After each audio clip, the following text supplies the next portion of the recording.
ಅಪ್ಪನ ಪೂಜೆ ಮಾಡಿ ಬಿಡೋದ್ರಿ ಆತ. ಲಕ್ಷ್ಮೀ ಪೂಜೆ ಮಾಡಿದ್ರೆ ರೊಕ್ಕ ಬರೋಂಗಿತ್ತು ಅಂದ್ರೆ ಅಮೇರಿಕದವ್ರಿಗೆ ಲಕ್ಷ್ಮಿ ಅಂದ್ರಂತೆನೆ ಯಾರು ಗೊತ್ತಿಲ್ಲ. ಜಪಾನ್ ದೇಶದವರಿಗೆ ಲಕ್ಷ್ಮಿ ಅಂದ್ರೆ ಯಾರು ಗೊತ್ತಿಲ್ಲ. ಎಲ್ಲರೂ ಹೋಗಿ ಅಮೆರಿಕದಲ್ಲಿ ಕೇಳ್ರಿ ಲಕ್ಷ್ಮಿ ಯಾರು ಅಂತ ಗೊತ್ತು. Who is Lakshmi? It is Julie Lakshmi. ಏನ್ ಜಗತ್ತದ ಜನರನ್ನ ನಿಮ್ಮನ್ನ ಹೆಂಗಿಟ್ಟಾರ ಅಂತಂದ್ರೆ ಲಕ್ಷ್ಮೀ ಪೂಜೆ ಮಾಡಿದ್ರೆ ರೊಕ್ಕ ಬರ್ತದಂತ. ತಮ್ಮ ಭಾರತ ಕಾಶ್ಮೀರದ ಕನ್ಯಾಕುಮಾರಿ ಇವರು ಲಕ್ಷ್ಮೀ ಪೂಜೆ ಮಾಡಿದ್ರೆ ದರಿದ್ರತನ ಹೋಗ್ಲಿಲ್ಲ.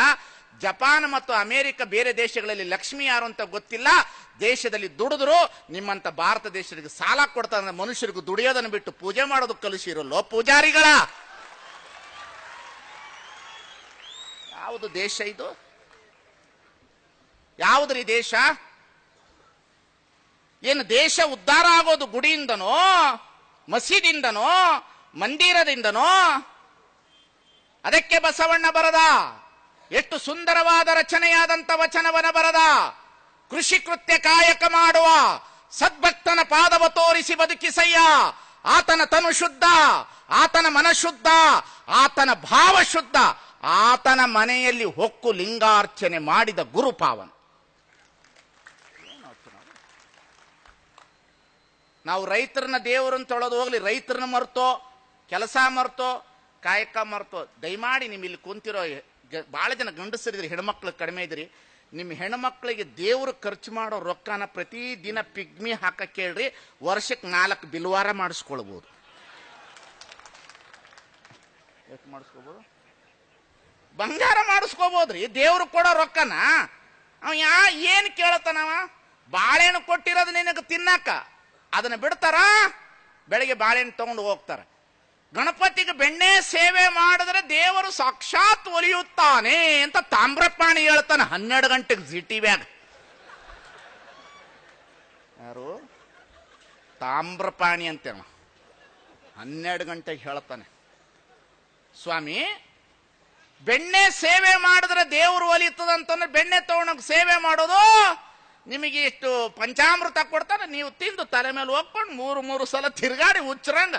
ಕುಡ್ದವ್ರು ತಿರ್ಗಾಡೋದಿಲ್ಲ, ಅದಕ್ಕಿಂತ ತಿರ್ಗಾಡ್ತಾರೆ ಇವು. ಕುಡ್ದವ್ನ ರೌಂಡ್ ಹೊಡಿಯಲ್ರಿ, ಅದಕ್ಕಿಂತ ಹೆಚ್ಚು ಹೊಡಿತಾ ಇರ್ತಾರೆ ಇವು. 3 ರೌಂಡ್ 4 ರೌಂಡ್ ಹೊಡೆದು ಅವ್ನು ಕೊಡೋ ತೀರ್ಥ ತಗೊಂಡು ಬೆಣ್ಣೆ ಕೊಟ್ಟು ಬರ್ತಾರೆ. ಬೆಣ್ಣೆ ಕಾಯಿಸಿ ಮಕ್ಕಳಿಗೆ ಹೋಳಿಗೆ ಮೇಲೆ ಹಾಕಿ ಅವು ಚೆನ್ನಾಗಿ ಬದುಕ್ತಾರ. ನೀವು ನೀರು ತಗೊಂಡು ಬಂದು ಕುಂತೀರಿ ಈ ಜಗತ್ತಿನಾಗ. ಏನು ಮಾಡ್ಬೇಕು ನಿಮಗ? ಬೆಣ್ಣೆ ತಿನ್ರಿ ಅಂದ್ರೆ ಬೆಣ್ಣೆ ತಗೊಂಡೋಗಿ ಕೊಡ್ತೀರಿ, ಬಾಳೆಹಣ್ಣು ತಿನ್ರಿ ಅಂತ ಕೊಟ್ರೆ ಬಾಳೆಹಣ್ಣು ಕೊಡ್ತೀರಿ. ಹೆಂಗ ನಿಮ್ಮನ್ನು ಚಿಂತನೆ? ನಾನು ಹಿಂಗ್ ಮಾತಾಡ್ತಿದ್ದೀನಲ್ಲ, ನಾನು ಸ್ವಾಮಿ ಅಲ್ಲ ನಿಮ್ಮ ಪಾಲಿಗೆ. ನಾನು ಹೆಂಗಿರ್ಬೇಕು ಗೊತ್ತೇನು? ಸ್ವಾಮಿಗಳಾದವ್ರು ಹೆಂಗಿರ್ಬೇಕೇನೋ? ಸ್ವಾಮಿಗಳಾದವ್ರು ಹೆಂಗ ಆಶೀರ್ವಾಚನೆ ಮಾಡ್ಬೇಕೇನು ಗೊತ್ತೇನು? ತಿಳಿದವರು ತಿಳಿಯಲಾರದವರಿಗೆ ತಿಳಿಯದಂತೆ ಉಪದೇಶ ಮಾಡುವುದೇ ಆಶೀರ್ವಚನ.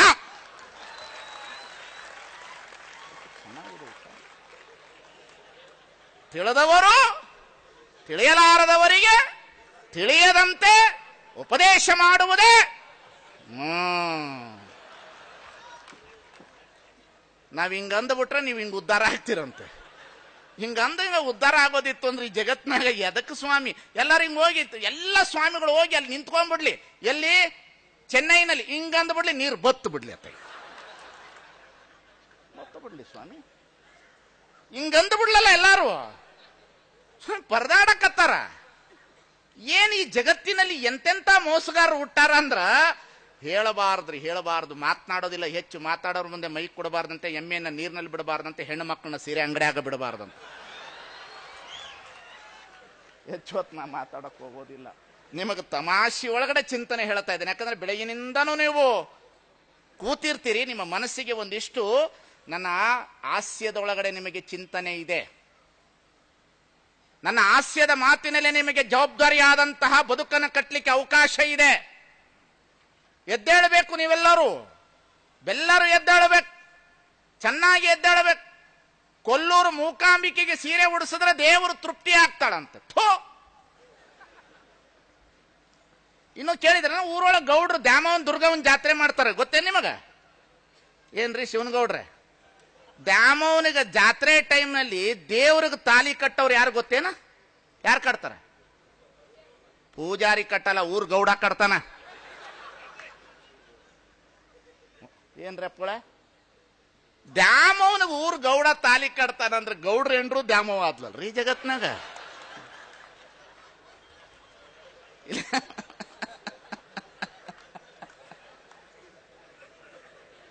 ಗೌಡ್ನ ಹೆಂಡತಿ ದ್ಯಾಮವನು ಆದ್ಲ, ದುರ್ಗವನು ಆದ್ಲ. ಇರ್ಲಿ, ದ್ಯಾಮವನು ಇರ್ಲಿ, ದುರ್ಗವನು ಇರ್ಲಿ, ಕಾಟವನು ಇರ್ಲಿ, ಬೀರವನು ಇರ್ಲಿ, ಅವು ನಮ್ಮ ದೇವ್ರುಗಳು ಅಂತ ಇಟ್ಕೊಬಿಡೋಣ. ಆದ್ರೆ ಈ ದೇವ್ರು ಹಂಚಿದ್ರಲ್ಲ, ಈ ಸ್ವಾಮಿಗಳು, ಈ ಪುರೋಹಿತ ಶಾಹಿಗಳು, ಈ ಪಟ್ಟಭದ್ರ ಹಿತಾಸಕ್ತಿಗಳು. ನಾನೊಂದು ಮೊನ್ನೆ ಒಂದು ಸ್ಟೇಟ್ಮೆಂಟ್ ಕೊಟ್ಟಿದ್ದೆ, ತುಪ್ಪ ತಿಂದವರಿಂದ ದೇಶ ಹಾಳಾಗಿದೆ, ಮಾಂಸ ತಿಂದವರಿಂದ ಈ ದೇಶ ಹಾಳಾಗಿಲ್ಲ ಅಂತ. ಬಹಳ ಜನ ನನ್ನನ್ನು ಹಿಡ್ಕೊಂಡು ಜಗ್ಗಾಡಿದ್ರು ಫೇಸ್ಬುಕ್ನಾಗ, ಒಳ್ಳೆ ಬಬ್ಬಲ್ಗಂಬು ಜಗ್ಗಾಡ್ದಂಗ. ಏನ್ ಹಿಂಗ ಹೇಳಕತ್ತಿದ್ರು, ಅವರು ಹೇಳಕತ್ತಿದ್ರು. ಹೇಳಿರಪ್ಪ, ನಾನಂತೂ ಏನು ಹೇಳಿಲ್ಲ. ಹೌದು, ತುಪ್ಪ ತಿಂದವರಿಂದ ದೇಶ ಹಾಳಾಗಿದೆ, ಮಾಂಸ ತಿಂದವರಿಂದ ಹಾಳಾಗಿಲ್ಲ ಅನ್ನೋದಾದ್ರೆ, ಈ ದೇಶದಲ್ಲಿ ಮಾಂಸ ತಿಂದವರಿಂದ ದೇಶ, ನಾನು ಇಸ್ಲಾಮರನ್ನ ಕುರಿತು ಹೇಳೋದಲ್ಲ, ಈ ದೇಶದಲ್ಲಿ 99% ನಾವೆಲ್ಲರೂ ಮಾಂಸಾಹಾರಿಗಳು. ಈ ದೇಶ ನಮ್ಮಿಂದ ಹಾಳಾಗಿದೆಯೋ ಅಥವಾ ನಿಮ್ಮಂತ ಪಟ್ಟಭದ್ರ ಹಿತಾಸಕ್ತಿಗಳು ಮಡಿವಂತಿಕೆಯಿಂದ ಈ ದೇಶ ಹಾಳಾಗಿದೆಯೋ ಅನ್ನತಕ್ಕಂಥದನ್ನ ಚಿಂತನೆ ಮಾಡಬೇಕಾಗಿರ್ತಕ್ಕಂಥ. ಈ ದೇಶದಲ್ಲಿ ಎಲ್ಲರೂ ಮಾಂಸಾಹಾರಿಗಳು. ಧರ್ಮದಲ್ಲಿ ತಂದ್ರು ಮಾಂಸ ತಿನ್ನಬಾರ್ದು, ಅದನ್ನು ತಿನ್ನಬಾರ್ದು, ಇದನ್ನು ತಿನ್ನಬಾರ್ದು, ಹಂಗ ತಿನ್ನಬಾರ್ದು, ಇದನ್ನು ಮುಟ್ಟಬಾರ್ದು, ಅದನ್ನು ಮುಟ್ಟಬಾರ್ದು. ಇವರಿಗೆ ಗೋವೇ ದೇವರಾದ್ರು. ಯಾರಿಗೆ? ಯಾರಿಗೆ? ಉತ್ತಮರಿಗೆ. ಉತ್ತಮರಿಗೆ ಇವರಿಗೆ ದೇವರು. 10 ದಶಾವತಾರದಲ್ಲಿ ಮತ್ತು ಹಂದಿನೂ ವರಾಹಾವತಾರ ಆಗ್ಯಾನ. ಅದನ್ನ ಯಾಕೆ ವರಾಹ ಯಾಕೆ ದೇವ್ರು ಆಗಬಾರ್ದು? ನಿಮಗೆ ಕಳ್ರು ನೀವು. ಸಂದರ್ಭ ಬಂದಾಗ ಚಾಪೆ ಹಾಸೋರು ನೀವು.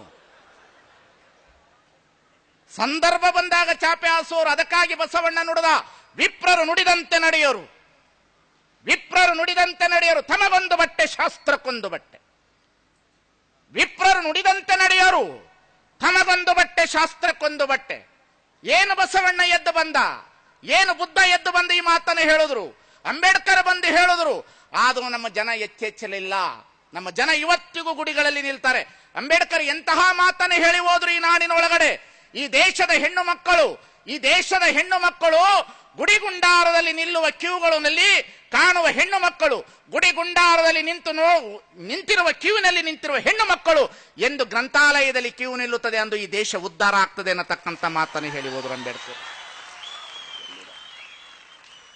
ಎಲ್ಲಿದ್ದೀವಿ ನಾವು? ಕುಳಿತವರೇ ಎಚ್ಚರವಾಗಿ. ನಂಬಬೇಡ್ರಿ ಇವ್ರನ್ನ ಯಾರನ್ನು. ಮೂಢನಂಬಿಕೆ, ಮೋಸ, ವಂಚನೆ, ಮೈ ಮೇಲೆ ದೇವ್ರು ಅಲ್ರಿ. ಈ ದೇಶದಲ್ಲಿ ಒಂದು ಪ್ರಶ್ನೆ ಕೇಳ್ತೇನೆ ನಾನು. ಉತ್ತಮರ ಹೆಣ್ಣು ಮಕ್ಕಳು ದೇವದಾಸಿಯರಾಗಲಿಲ್ಲ, ಕೆಳವರ್ಗದ ಹೆಣ್ಣು ಮಕ್ಕಳು ಯಾಕೆ ದೇವದಾಸಿಯರಾದ? ಯಾಕೆ ಉತ್ತಮರ ಹೆಣ್ಣು ಮಕ್ಕಳು ದೇವದಾಸಿಯರಾಗಲಿಲ್ಲ ಈ ದೇಶದೊಳಗಡೆ? ಯಾಕೆ ಕೆಳವರ್ಗದವ್ರನ್ನೇ ಪಡ್ಲಿಗೆ ಕೊಟ್ರಿ ನೀವು?